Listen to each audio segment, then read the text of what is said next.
Audit हो, दोनों ही audit हम इस चैप्टर में डिस्कस करने जा रहे हैं।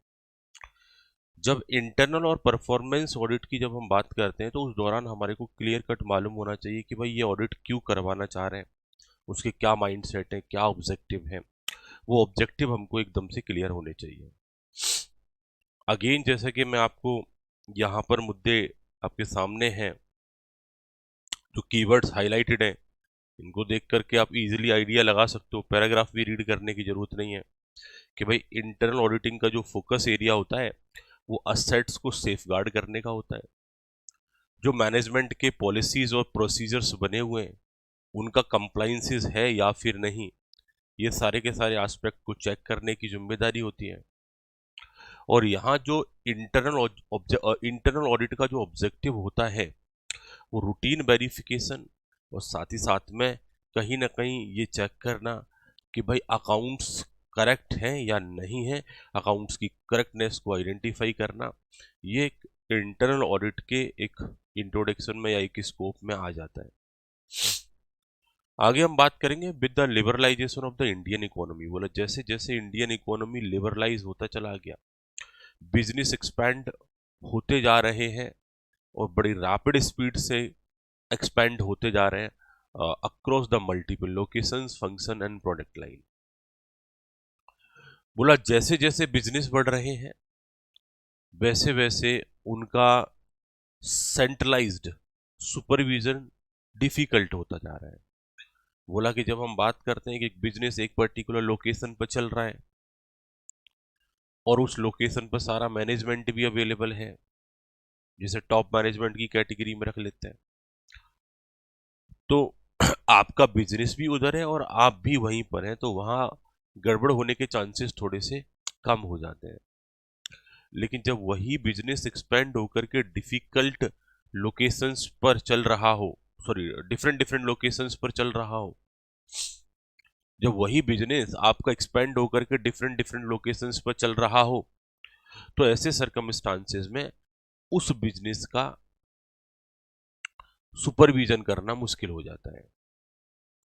आगे उन्होंने बोला management now had to handle increased scale of operations, scarcity of material and labor, compliance with the multiple government regulations, pressure for cost efficiency और challenges of maintaining operational supervision।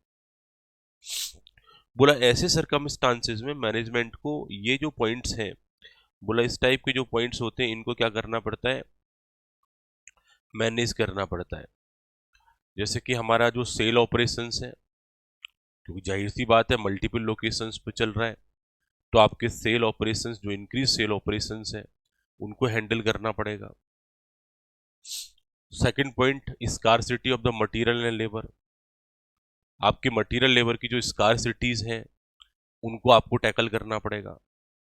Compliance with the multiple government regulations और pressure for cost efficiency जैसे मुद्दों को आपने tackle करके cover करके चलना पड़ेगा।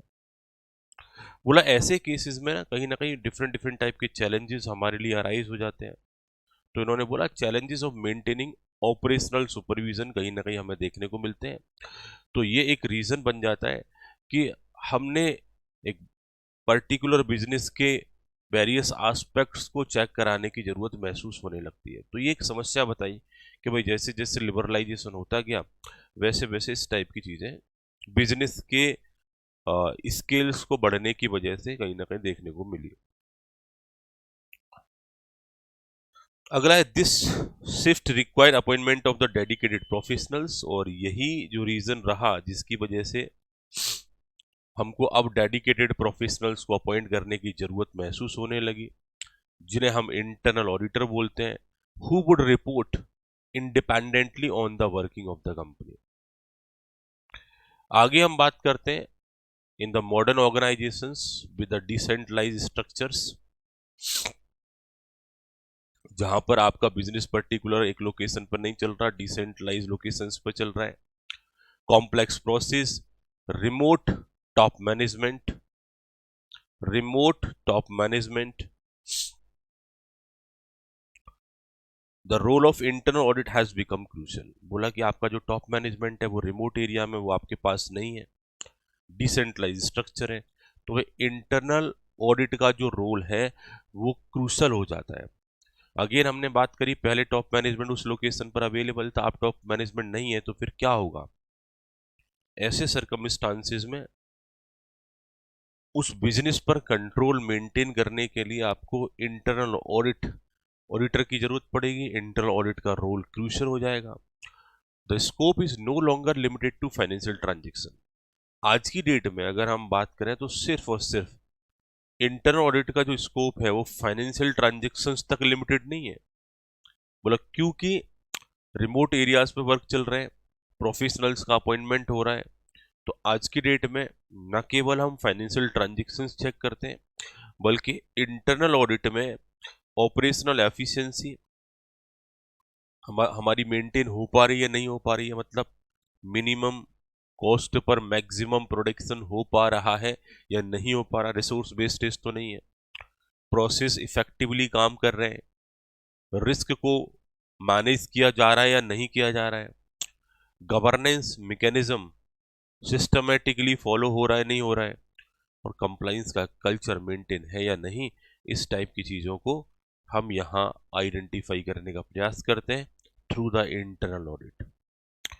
तो बोला कि मैनेजमेंट पहले एक सेंट्रलाइज लेवल पर काम कर रहा था, आज मैनेजमेंट रिमोट एरिया में है, संस्था कहीं दूसरी जगह काम कर रही है, एंटिटी किसी दूसरी जगह काम कर रही है, तो ये चेक करने की जिम्मेदारी बनती है कि operational efficiency, process effectiveness, risk governance mechanism, compliance culture, क्या ये सारी चीजें मेंटेन है? अगर इनको हमें मेंटेन करना है, अगर इनको हमें चेक करना है, तो एक इंटरनल ऑडिटर की हेल्प लेनी पड़ेगी, एक एक्सटर्नल प्रोफेशनल्स की मदद हमको लेनी पड़ेगी, जो इंटरनल ऑडिटर के तौर पर आएगा और हमारे रिमोट एरिया में चल रहे बिजनेस को चेक करने का प्रयास करेगा।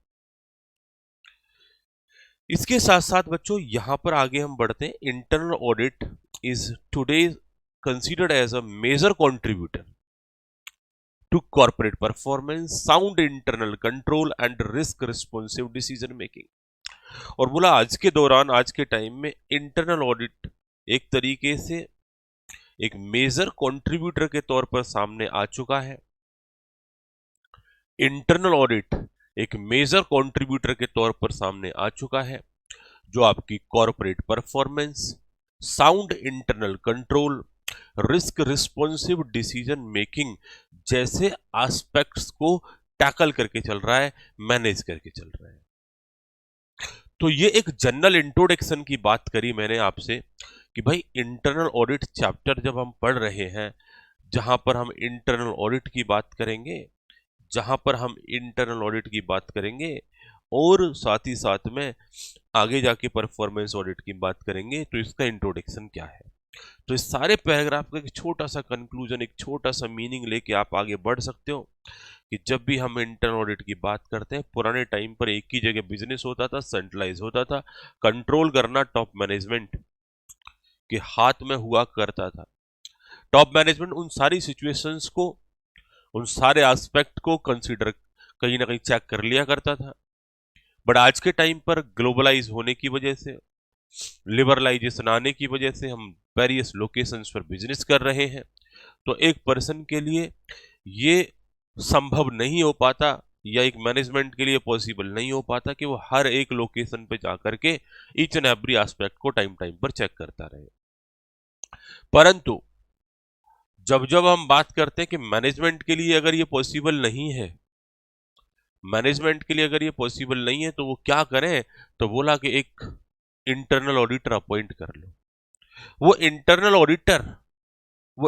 ऑडिटर आपको टाइम टाइम पर आपके बिजनेस की परफॉर्मेंस जो अलग अलग लोकेशंस पे चल रही है, in terms of various aspects जैसे कि operational efficiency, process effectiveness, risk management, governance mechanism और कंप्लायंस कल्चर जैसे एस्पेक्ट को ध्यान में रखते हुए आपको टाइम टाइम पर चेक करके वेरियस रिपोर्ट फर्निश करता रहेगा।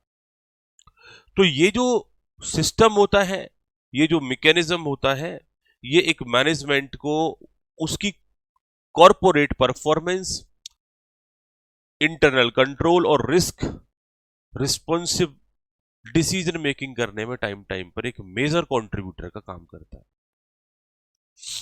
अब ये जो टॉपिक हमने डिस्कस किया बेटा, ये था बेसिक इंट्रोडक्शन।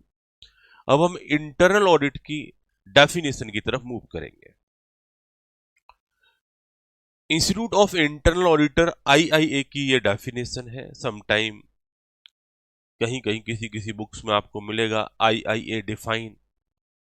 तो that means we are talking about the institute of internal auditors. Internal auditing is an independent and objective assurance. Again word यहां सामने आ जाता है कि भाई इंटरनल ऑडिट भी नॉर्मल ऑडिट की तरह इंडिपेंडेंट एंड ऑब्जेक्टिव मैनर में होगा। इंडिपेंडेंट का मतलब एक ऐसा प्रोफेशनल अपॉइंट किया जाएगा जो किसी भी तरीके से ऑडिट रिपोर्ट बनाने के लिए बाइस्ड नहीं होगा। एक इंडिपेंडेंसी को फोकस करते हुए वो रिपोर्ट आपको प्रोवाइड करेगा। वो किसी के प्रेशर में काम नहीं कर रहा है, किसी भी तरीके से ट्रांजैक्शंस में उसके इंटरेस्ट नहीं है जिससे कि उसका डिसीजन बाइस्ड हो जाए। ऑब्जेक्टिव एश्योरेंस इसलिए बोल रहे हैं क्योंकि जो स्कोप आपको दिए गए हैं सिर्फ आप उन्हीं स्कोप्स के लिए काम करेंगे, ज्यादा इधर उधर दिमाग नहीं लगाएंगे। साथ ही साथ में इसे कंसल्टिंग एक्टिविटी के तौर पर भी जाना जाता है।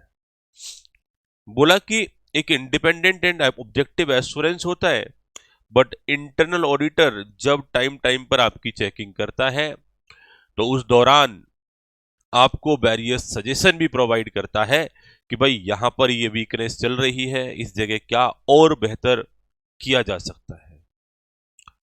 इंटरनल ऑडिट को कुछ इस तरीके से मैनेज किया जाता है, कुछ इस तरीके से डिजाइन किया जाता है जो आपके लिए वैल्यू एडिशन का काम करे और आपके ऑर्गेनाइजेशंस के ऑपरेशंस को इंप्रूव करने का प्रयास करे।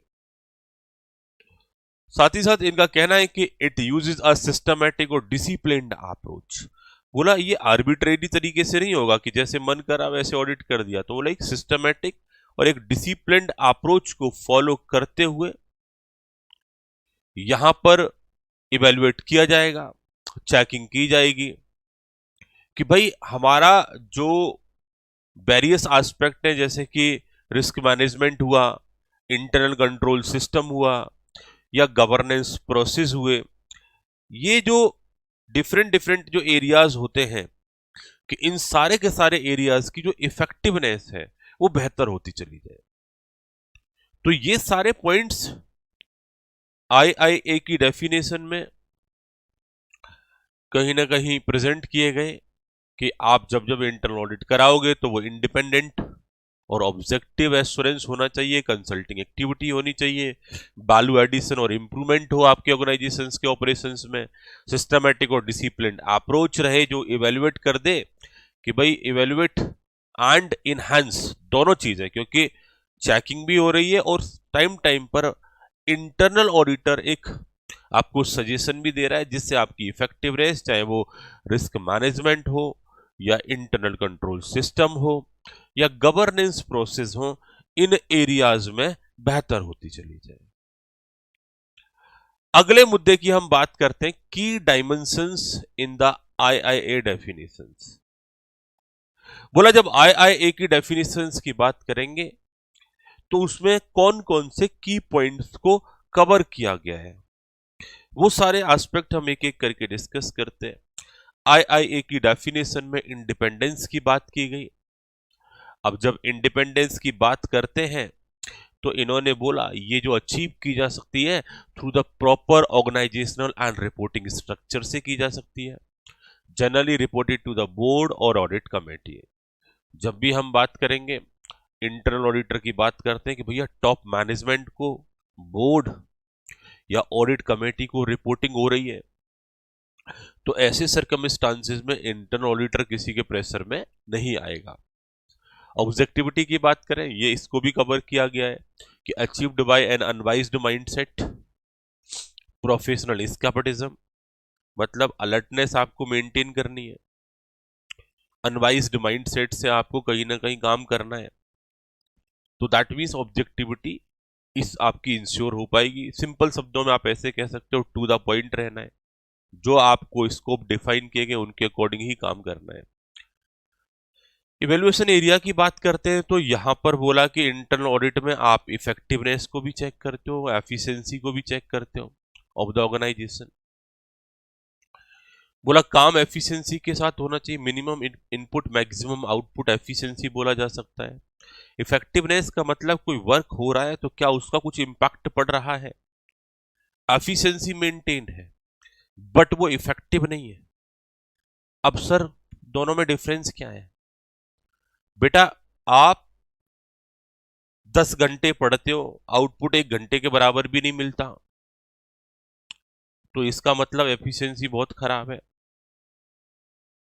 अब आपने 1 घंटे पढ़ते हो, आउटपुट 2 घंटे के बराबर निकाल देते हो, परंतु हिस्ट्री पढ़ने में इंटरेस्ट है और एग्जाम दे रहे हो सीएस का, तो सीएस के एग्जाम के लिए इफेक्टिव नहीं है। तो इफेक्टिवनेस भी होना चाहिए बिजनेस से कनेक्टेड, और एफिशिएंसी भी कहीं ना कहीं आपकी मेंटेन होनी चाहिए। रिलायबिलिटी और integrity of financial and operational information आपको चेक करना होता है। सेफ गार्डिंग ऑफ असेट्स, आपकी जो असेट्स हैं वो प्रॉपरली ऐसे कंट्रोल लगा रखें जिनका कोई मिस यूज ना कर पाए, और लॉ की कंप्लाइंसेस, रेगुलेशन और कॉन्ट्रैक्ट वगैरह इन सारे के सारे एरिया को इंटरनल ऑडिटर ने चेक करना होता है। तो ऐसे पॉइंट्स कवर किए गए आईआईए की डेफिनेशन में। तो जब भी इंटरनल ऑडिट को डिफाइन करोगे तो यहां पर ये पॉइंट्स आप डाल सकते हो कि भाई कुछ सर्टेन से की डायमेंशंस हैं जो आईआईए की डेफिनेशन में कवर अप किए गए। जब आप डेफिनेशन लिखेंगे आईआईए के अकॉर्डिंगली, तब आपको चीजें एकदम सिमिलर मेंटेन करनी चाहिए, बट अगर की डायमेंशन करके आप वहां पर पॉइंट कवर करते हैं, मेंटेन करते हैं, तो थोड़ा प्लस माइनस चलेगा, वहां ऐसी प्रॉब्लम वाली बात नहीं है, क्योंकि आप वो मेन पॉइंट्स रख रहे हैं कि भाई इंटरनल ऑडिट के रिगार्ड में कुछ सर्टेन से की डायमेंशंस हमने आईआईए की डेफिनेशन से ये पिक किए हैं। ये पॉइंट्स इंटरनल ऑडिट में कवर होने चाहिए। आगे हम वॉल्टर की डेफिनेशन की बात करते हैं। नेक्स्ट हम वॉल्टर की डेफिनेशन की अगर हम बात करें तो बच्चों इन्होंने यहां पॉइंट कवर किया कि डेफिनेशन बाय प्रोफेसर वॉल्टर, तो यहां इंटरनल ऑडिट को एक तरीके से कॉन्टिन्यूअस, इंटरनल ऑडिट को यहां पर क्या बोला गया, continuous critical review of financial and operating activity. आपकी जो फाइनेंशियल और ऑपरेटिंग एक्टिविटीज होती हैं, जो बिजनेस ऑपरेशन से कनेक्टेड है, जो फंड से कनेक्टेड है, ये आपके conducted by the full time employee of the organisations. तो इन्होंने बोला कि इंटरनल ऑडिट एक तरीके से कॉन्टिन्यू और क्रिटिकल रिव्यू है। कॉन्टिन्यू का मतलब जैसे जैसे वर्क होता जाएगा वैसे वैसे उसकी चेकिंग होती जाएगी। क्रिटिकल रिव्यू का मतलब उसे चेक भी किया जाएगा, अगर कुछ पॉइंट मिलता भी है तो उस पॉइंट पर सजेशन भी टाइम टाइम पर प्रोवाइड किया जाएगा, भाई ये काम ऐसे नहीं, इस टाइप से होना चाहिए था। बट ये किसकी एक्टिविटीज को हम चेक करते हैं? बोला जो फुल टाइम एम्प्लॉय ऑर्गेनाइजेशन में काम कर रहे हैं उनके कंडक्ट और उनकी एक्टिविटीज चेक की जाती है। ये डेफिनेशन फोकस करती है कॉन्टिन्यूटी पर, रेगुलरली चेकिंग होती रहेगी, क्रिटिकल असेसमेंट पर फोकस करती है, और review of both financial and operational areas.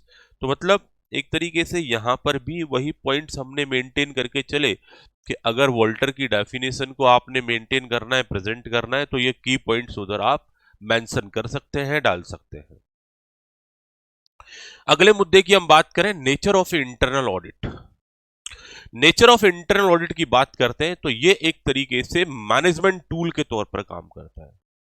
अब बच्चों टूल क्या होते हैं, इस एस्पेक्ट को समझा जाए। टूल वो एस्पेक्ट्स होते हैं, वो पॉइंट्स होते हैं जो हमारे काम को आसान करते हैं, हमारे काम को इजी बनाते हैं।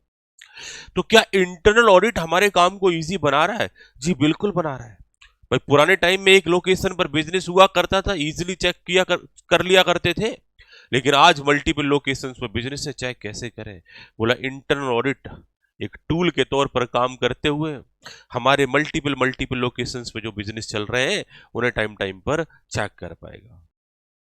तो इन्होंने बात करी इंटरनल ऑडिट एक मैनेजमेंट का टूल है जो इवैल्यूएट करता है, चेकिंग कर लेता है।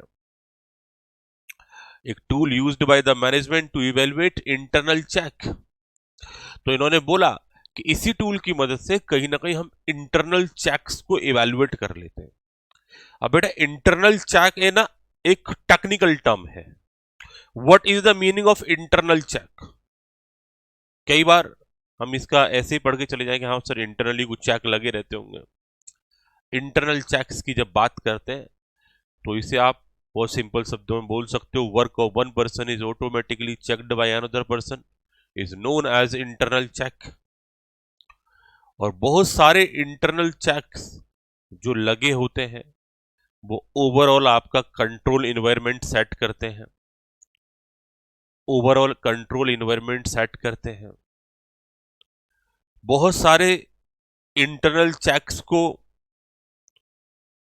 ऑडिट करने के लिए आप जो इंटरनल ऑडिटर अपॉइंट करते हो वो भी आपके इंटरनल कंट्रोल इन्वायरमेंट में आ जाते हैं। तो इंटरनल कंट्रोल होता है ब्रॉडर टर्म। इंटरनल कंट्रोल का मतलब है हम अपनी संस्था को, अपने ऑर्गेनाइजेशंस को खुद से कंट्रोल कर रहे हैं, अपने आप ही कंट्रोल करके मैनेज करके चल रहे हैं। इंटरनल कंट्रोल में आगे जाके जैसे टाइम टाइम पर चीजें क्लियर होती चली जाएंगी तो हमारा इंटरनल ऑडिट भी शामिल हो जाता है, इंटरनल चेक्स भी शामिल हो जाते हैं, जगह जगह जो कंट्रोल्स लगे होते हैं वो शामिल हो जाते हैं। इंटरनल चेक होता है कि वर्क ऑफ वन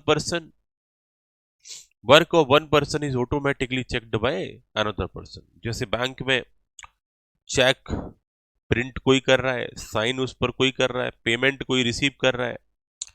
अगर एक पर्सन गड़बड़ करेगा तो डे एंड पर जब सारी चीजें आपस में रिकंसाइल की जाएंगी तो ऑटोमेटिकली वो डेफिशिएंसी का आइडेंटिफिकेशन हो जाएगा।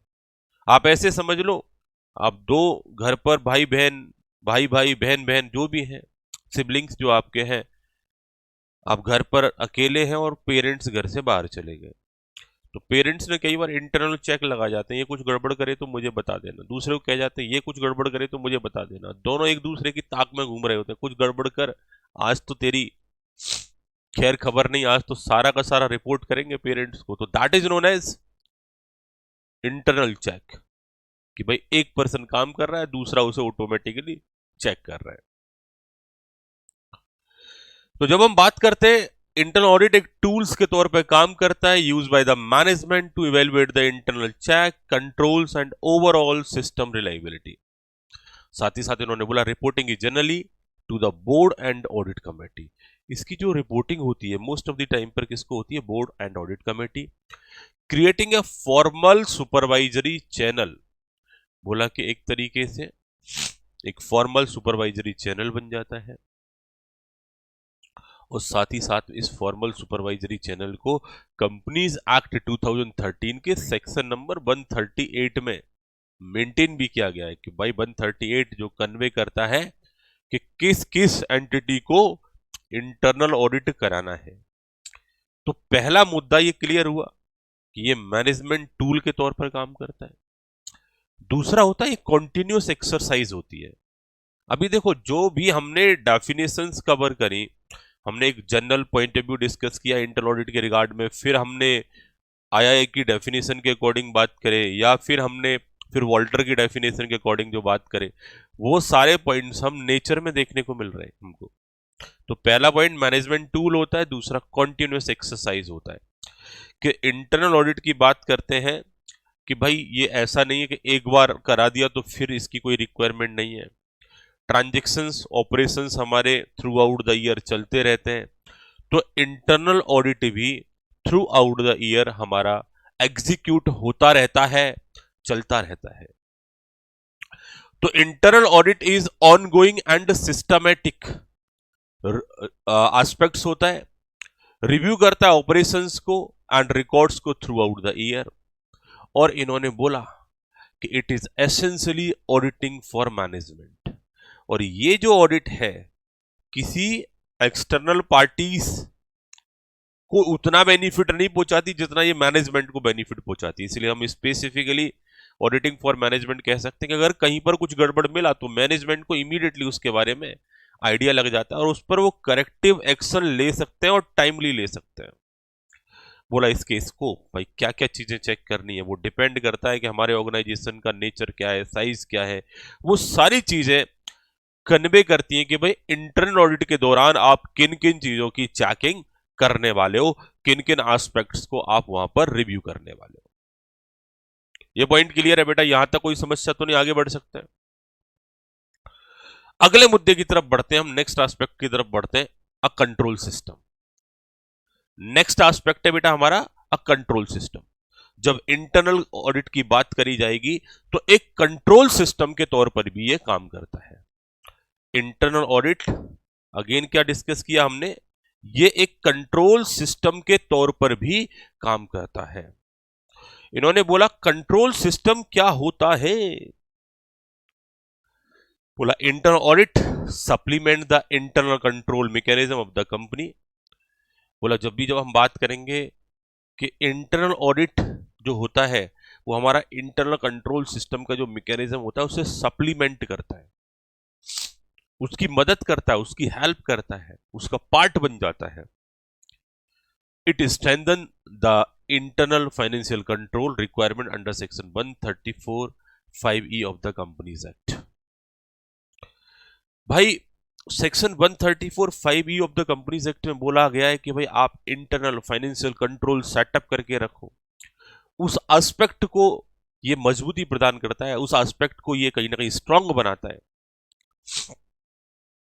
तो इन्होंने बोला it strengthen the internal financial control requirement जो सेक्शन 134 सब सेक्शन 5(e) में कन्वे की गई है। एक रिस्क मैनेजमेंट टूल के तौर पर काम करता है कि भाई कोई भी रिस्की एरिया है उसका आइडेंटिफिकेशन आप इजीली कर सकते हो, उसके रिगार्ड में उसको रिव्यू कर सकते हो। तो इन्होंने बोला रिस्क मैनेजमेंट टूल के तौर पर काम करते हो। अगर किसी एरिया में कुछ रिस्क वगैरह अगर आपको लगती है तो उस पर्टिकुलर एरिया को आप इवेल्युएट कर सकते हो, चेक कर सकते हो, जिससे कि आपके ऑर्गेनाइजेशन में अचानक से कुछ ह्यूज रिस्क को आपने फेस ना करना पड़े। तो नेक्स्ट पॉइंट हमने यहां डिस्कस किया कि भाई risk management tool internal audit जो कि कहीं ना कहीं एक फोकस करता है रिस्क मैनेजमेंट प्रोसेस पर, जो फोकस करता है रिस्क मैनेजमेंट प्रोसेस पर, इवेल्युएट करता है की रिस्क, रिव्यू करता है बिजनेस कंटिन्यूटी प्लानिंग और टेस्ट करता है information security and privacy system को, जिससे कि डिफरेंट डिफरेंट टाइप की कॉर्पोरेट गवर्नेंस एक्सपेक्टेशंस जो कि सेवी एलओडीआर वगैरह में जो मेंटेन होती हैं या मॉडर्न एंटरप्राइज रिस्क फ्रेमवर्क में मेंटेन होती हैं, ये उन सारी चीजों के साथ भी अलाइन हो पाता है। अगले टॉपिक की तरफ बढ़ते हैं बेटा, एक केस लॉ एनालिसिस यहाँ डिस्कस कर लेते हैं। Institute of internal auditor versus commissioner of custom, United kingdom का केस है। The issue was whether the internal auditor should be treated as an independent professional or simply as an employee performing the clerical checking। ये मुद्दा था कि भाई internal auditor को एक तरीके से इंडिपेंडेंट प्रोफेशनल माना जाए या चेकिंग का एक क्लर्क माना जाए। तो इशू था whether internal audit is professional discipline involving the judgement and evaluation rather than mere verification. तो यहाँ जो मुद्दा जो आया उसका जजमेंट आया, court held that internal auditing is a professional practice. It is a professional practice involving the independence of mind, systematic procedure and specialized skills. So it is not a clerical function but a significant part of corporate governance। तो आप ये नहीं कह सकते कि भाई internal audit एक just clerical function है, मैनेजमेंट ने कह दिया कि भाई ये चीज चेक करते रहो तो वो चेक कर रहा है। तो बोला इंडिपेंडेंस ऑफ माइंड के साथ, सिस्टमेटिक प्रोसीजर्स के साथ, स्पेशलाइज स्किल्स होल्ड करके एक प्रोफेशनल इसे एग्जीक्यूट करता है।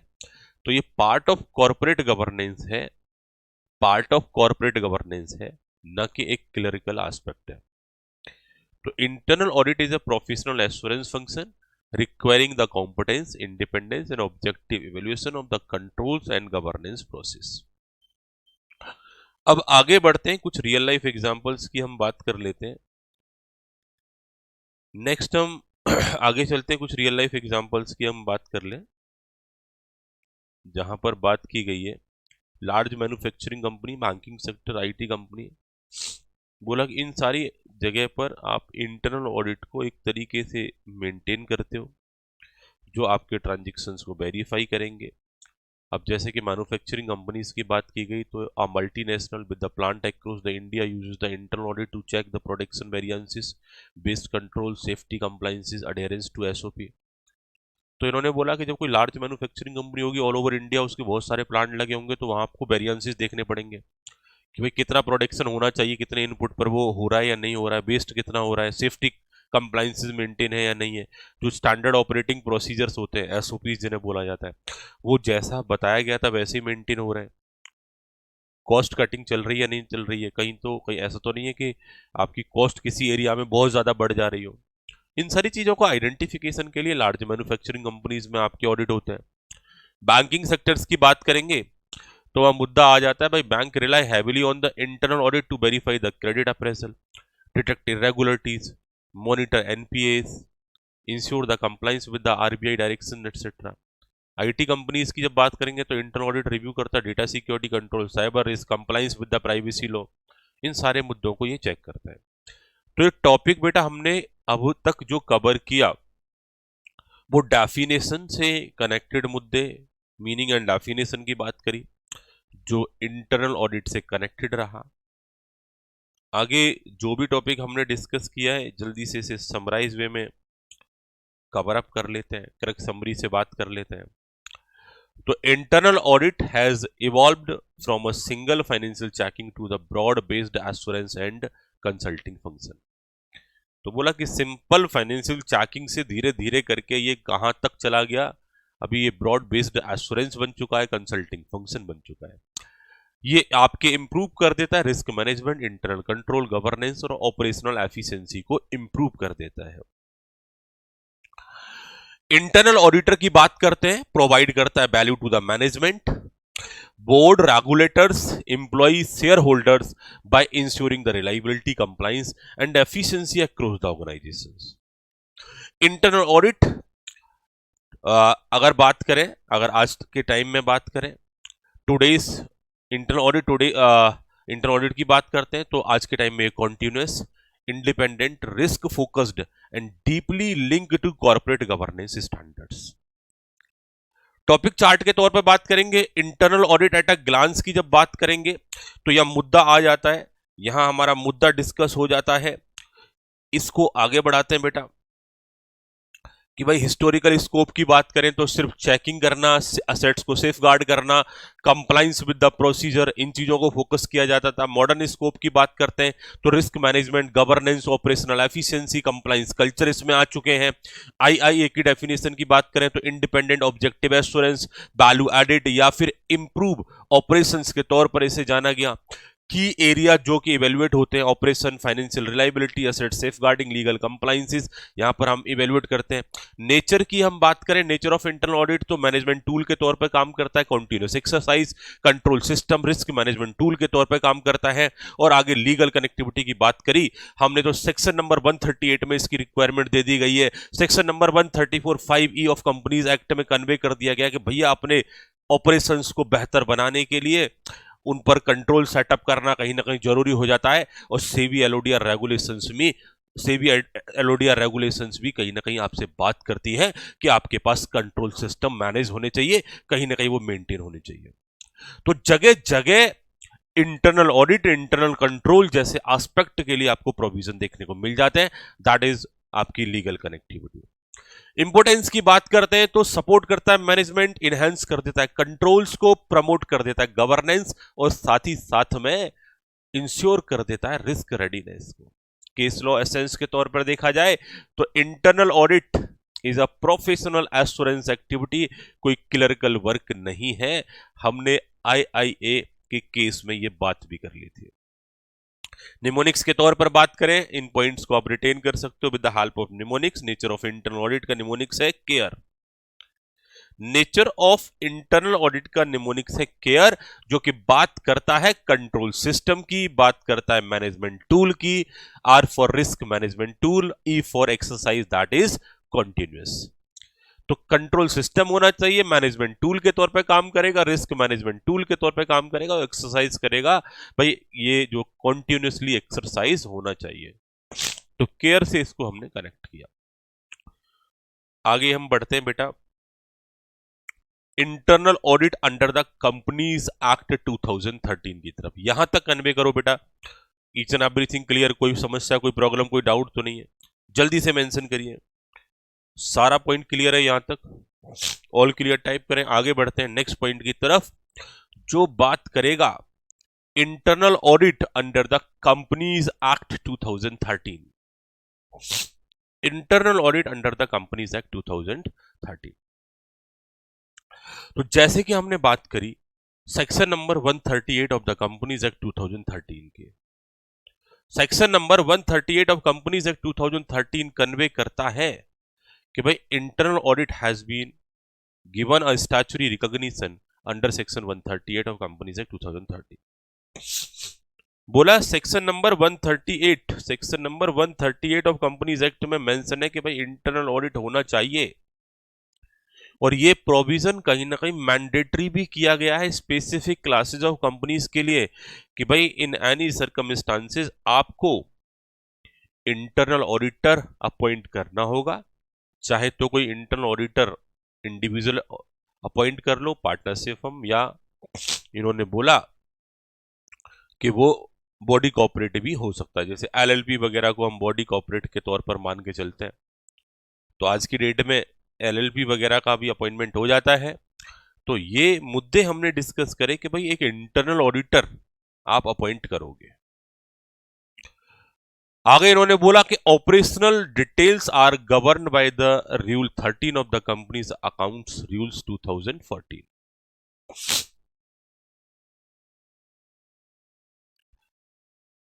यहां मुद्दा हमारा डिस्कस किया गया कि companies required to appoint an internal auditor, किस किस कंपनी को इंटरनल ऑडिटर अपॉइंट करना है, उन सारे मुद्दों की एक एक करके बात करते हैं।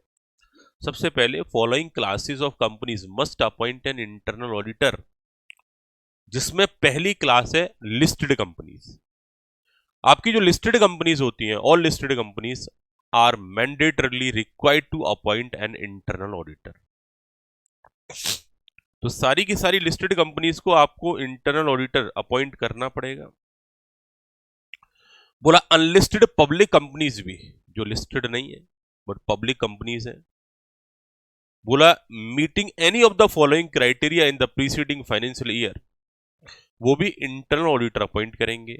और प्राइवेट कंपनीज के लिए भी एक क्राइटेरिया बता दिया गया। अब इस क्राइटेरिया को जैसे आपको वेरियस लेवल पर पहले भी रिटेन कराया गया है, वही क्राइटेरिया आप बेटा यहां मेंटेन कर लेना।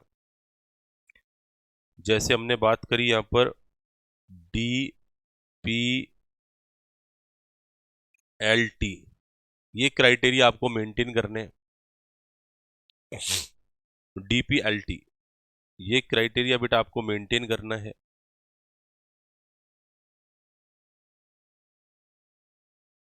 अब DPLT में जो लिमिट रहेंगी वो आपकी क्या क्या रहेंगी? 25, 50, 100, 200, नोट कर लेना इसको। 25 का डबल 50, 50 का डबल 100, 100 का डबल 200 DPLT। दिल्ली पुलिस लठ तोड़ती है, जो इंटरनल ऑडिट नहीं कराएगा उस पर लठ तोड़ा जाएगा, अगर वो अनलिस्टेड पब्लिक कंपनी। लिस्टेड को तो कराना ही कराना है। 25 करोड़ और मोर, 50 करोड़ और मोर, 100 करोड़ और मोर, 200 करोड़ और मोर, ऐसे करके लिमिट आपको चेक करनी है बेटा। ये DPLT 4 लिमिट्स आपके लिए दे रखी है, इनमें से कोई भी क्राइटेरिया अगर आपका फुलफिल होता है तो इंटरनल ऑडिट कराना है। और अगर हम प्राइवेट कंपनी की बात करेंगे तो प्राइवेट कंपनी पर लठ तोड़ने के लिए दिल्ली पुलिस की जरूरत नहीं है। प्राइवेट कंपनी पर लठ तोड़ने के लिए दिल्ली पुलिस की जरूरत नहीं है, उस पर कोई भी तोड़ देगा, उस पर लठ तोड़ना ही याद रखना सिर्फ। LT वहाँ लोन एंड टर्नओवर की ही हम बात करेंगे, लोन एंड बोरोइंग और टर्नओवर की ही बात करेंगे, जहां 100 करोड़ और मोर, 200 करोड़ और मोर, ऐसे करके दो लिमिट बेटा इसमें रिटेन कर लेना, राइट।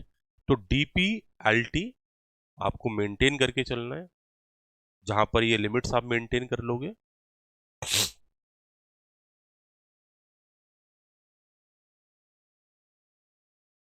अब हम रीड आउट कर लेते हैं लिमिट्स को लेकर के। Every unlisted public company meeting any of the following criteria in the preceding financial year. Every unlisted public company meeting any of the following criteria in the preceding financial year. पहला criteria क्या? Paid up share capital of 50 crore rupees और मोर, turnover of 200 crore rupees और मोर, outstanding loan और borrowing from bank और financial institutions exceeding 100 crore rupees at any time,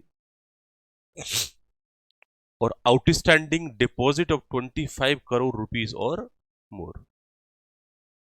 तो ये criteria आपको maintain करने हैं। इसके बाद हम प्राइवेट कंपनी की बात करेंगे। तो प्राइवेट कंपनी में इन्होंने कन्वे किया, प्राइवेट कंपनी में इन्होंने कन्वे किया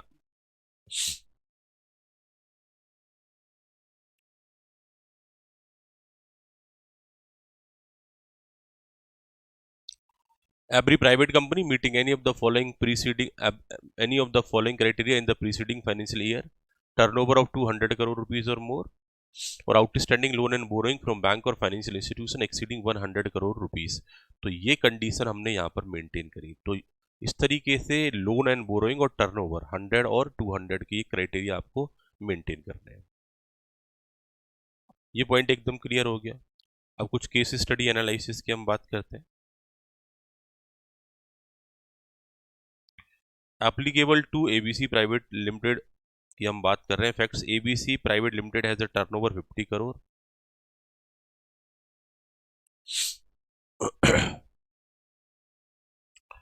175 करोड़, 300 करोड़, ये प्रीसीडिंग ईयर का है। No internal audit system is in place.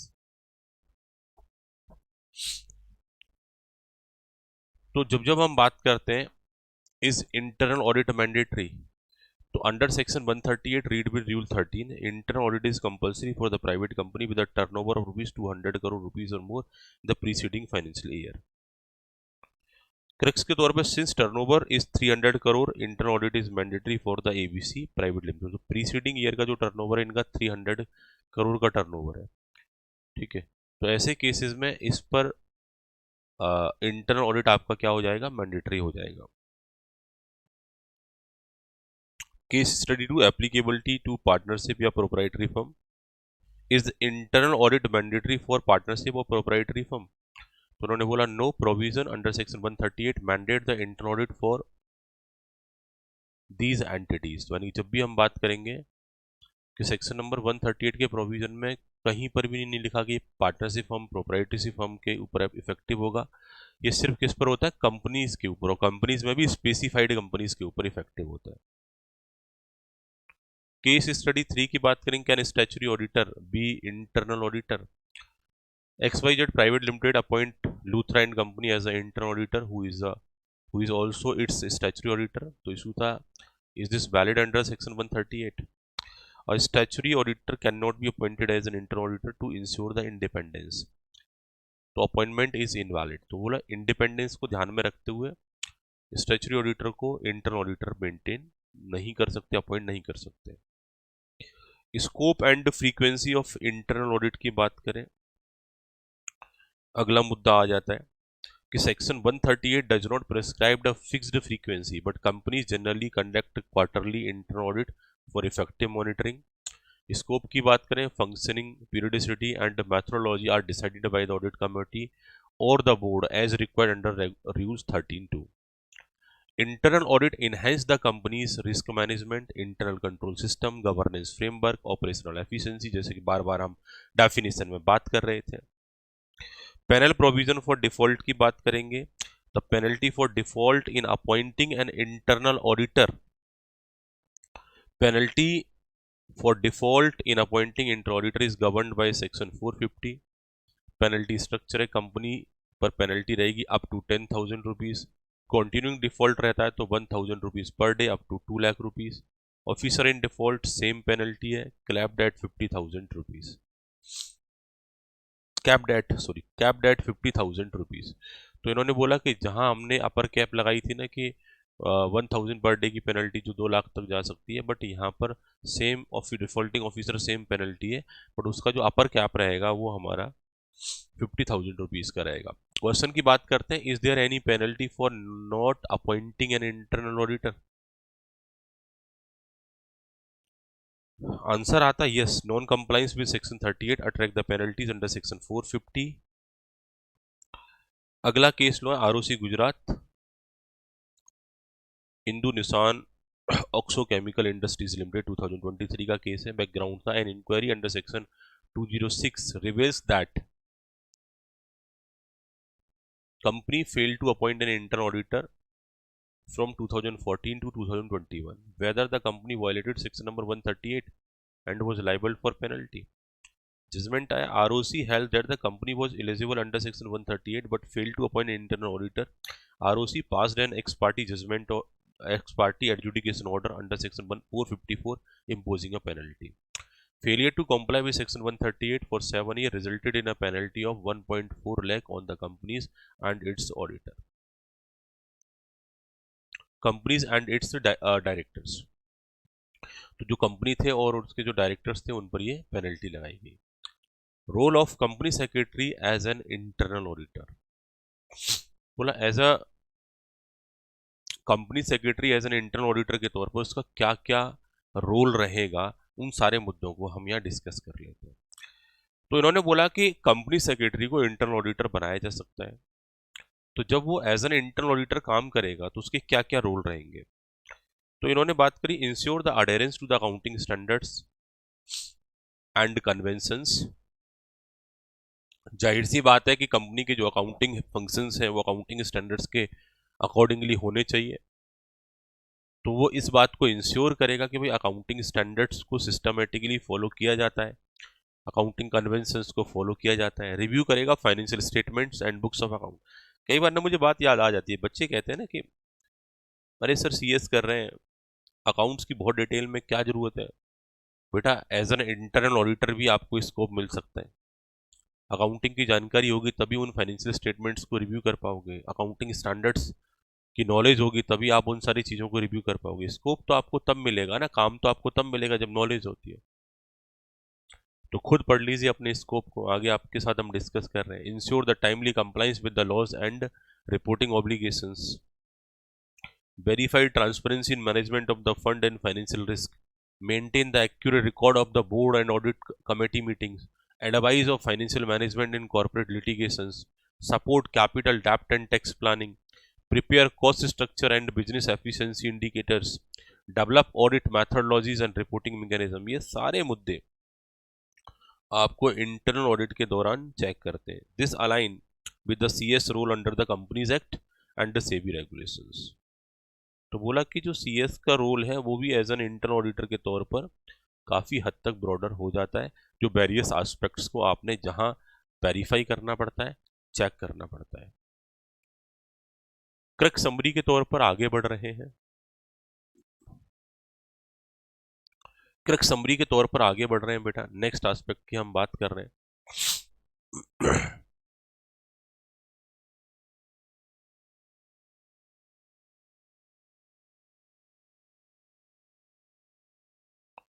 Internal audit is statutory requirement under section 138 of the companies act 2013। अब जो जो हमने टॉपिक पढ़े हैं उन सब की समरी आपको देखने को मिल जाएगी। Mandatory for listed companies, specified unlisted public companies और लार्ज प्राइवेट कंपनीज, उनके फाइनेंशियल थ्रेशोल्ड्स के बेसिस पर ये मैंडेटरी हो जाता है।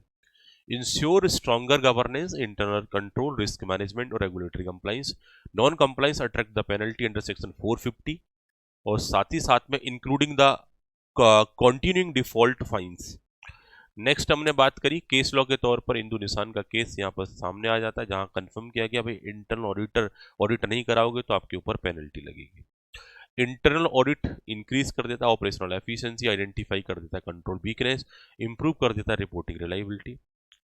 Company secretary play a vital role in designing, monitoring, reporting of internal audit process.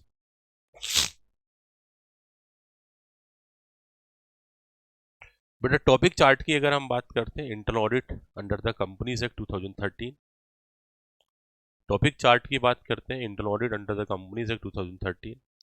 तो यहाँ मुद्दा आ जाता है बेटा हमारा स्टैचुरी बेसिस, सेक्शन नंबर 138 और रूल 13 अवेलेबल है हमारा।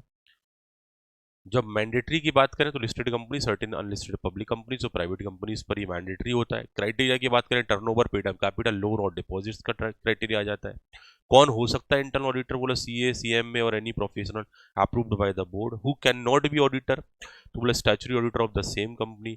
पेनल्टी फॉर डिफॉल्ट की बात करेंगे तो सेक्शन 450 अप्लाइज हो जाता है, डेली और कंटिन्यूइंग पेनल्टी उधर लग जाती है।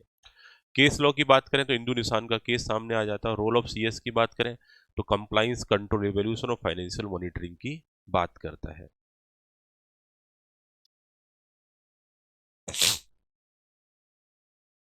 निमोनिक्स की बात करें, full applicability of the internal auditing mnemonics की बात करेंगे तो लिस्टेड के लिए रहेगा ही रहेगा, और बाद में दिल्ली पुलिस लठ तोड़ती है। लिस्टेड कंपनीज पर ऑलवेज मैंडेटरी, डीपीएलटी की थ्रेशोल्ड आप रिटेन करके रखोगे। तो यहाँ पर वो सारी कंडीशन आपको दे रखी है। डीपीएलटी इसे रिटेन कर लेना, अभी थोड़ी देर पहले मैंने आपको समझा ही दिया था इस निमोनिक्स को। D for deposit 25 crore, paid up, L for loan and borrowing. तो जो हमारा एलटी वाला है वो अनलिस्टेड पब्लिक और प्राइवेट कंपनी दोनों के लिए होता है। बाकी अनलिस्टेड पब्लिक कंपनी के लिए डीपीएलटी फुल रहता है। निमोनिक्स को आप इस तरीके से भी यहाँ से आप कवर अप कर सकते हो कि निमोनिक्स फुल एप्लीकेबिलिटी दे रखा है। तो लिस्टेड कंपनीज के लिए ऑलवेज मैंडेटरी है, अनलिस्टेड पब्लिक कंपनी के लिए डीपीएलटी और प्राइवेट कंपनी के लिए एलटी, ऐसे करके आप इसे ले सकते हो। आगे हम बात करेंगे बेटा appointment of internal auditor. Next है हमारा appointment of internal auditor, section 179, read with rule 84। जल्दी से बेटा कन्वे करो, यहां तक क्लियर है? जल्दी से बेटा कन्वे करो, इस पर्टिकुलर पॉइंट तक क्लियर है? लास्टली निमोनिक्स, ये सारा आप रिटेन करके और इजीली आइडेंटिफाई कर सकते हो किस किस पर ये इंटरनल ऑडिट आपका इफेक्टिव रहेगा। जल्दी से बेटा कन्वे करें, यहां तक क्लियर? कोई समस्या, कोई दिक्कत, कोई डाउट जल्दी से मेंशन करें सारे बच्चे।